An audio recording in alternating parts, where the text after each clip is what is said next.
Hello everyone. In this episode, I bring you the topic on the hidden truth. Euro is a political project disguised as economic one. And I compare this with Indian federal model. I just wish to begin it now.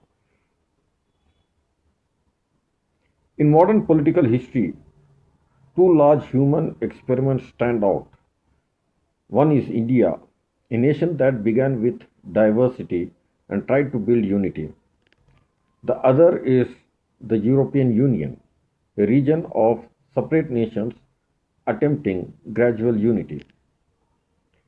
Both ideal with both deal with languages, cultures, regional pride, economic inequality, and identity. But their starting points are opposite, and that difference explains why the euro is often described as political project disguised as an economic one. India, a nation trying to hold diversity. India became independent in 1947 as single sovereign country. Despite hundreds of languages, religions, regional identities, it adopted one constitution, one parliament, one military, and one currency. States were created within national framework. People could feel Tamil, Telugu, Bengali, Punjabi, but the political structure remained India first. India's federal model works because sovereignty is not divided. States have power, but ultimate authority rests with the center. Taxes flow through national system. Rich states support poorer ones without questioning national legitimacy. The Indian rupee represents a shared economic density. The Indian rupee represents a shared economic destiny backed by one central bank and one political authority. In simple terms, India is a nation trying to manage diversity. Now, coming to the European Union, diversity trying to become a nation. Europe's story is reversed. France, Germany, Italy, Spain, and others existed as independent nations for centuries. They fought devastating wars, especially the two world wars.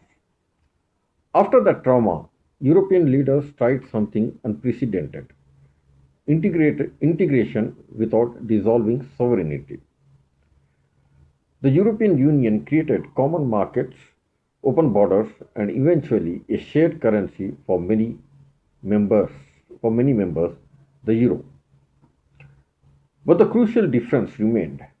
Each country kept its own constitution, army, taxation, taxation system, and national identity. Citizens still primarily identify as French, German, Italian, and not as European. This means Europe built economic unity before political unity. This is historically unusual. Why the euro is called a political project? Currencies normally follow a political union. A country forms first, then it creates a currency. Europe attempted the opposite. Multiple sovereign countries adopted one currency without becoming one country.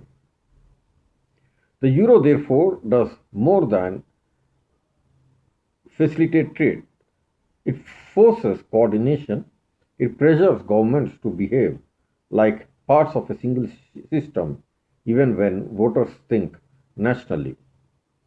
During crisis, like the European debt crisis, this tension becomes visible. Citizens in stronger economies question supporting weaker ones because they still perceive them as different countries. The euro acts as a glue. It quietly pushes integration forward. That is why analysts say it is political in nature. even though it appears economic.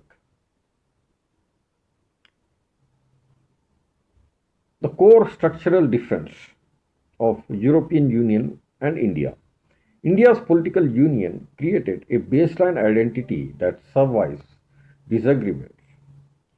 People may criticize the center, but the idea of India itself is rarely questioned. In Europe, identity is layered differently.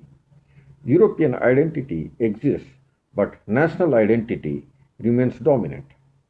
Because of this, integration moves slowly and sometimes reverses, as seen when United Kingdom left the European Union. Unity without shared identity requires constant negotiation. Stability models the comparison between India and European Union. India's model is structurally stronger because exit is not part of the design. The system assumes permanence. Disputes happen inside the framework. The European Union is flexible but fragile. Membership is voluntary. Policies require consensus among sovereign states. Progress depends on political mood, economic conditions, and public sentiment. India centralized first and integrated economically later. Europe integrated economically first and hopes political unity will follow. These are opposite historical sequences. Both experiments reflect humanity's search for cooperation at scale. India shows that diversity can exist within a nation if institutions hold authority.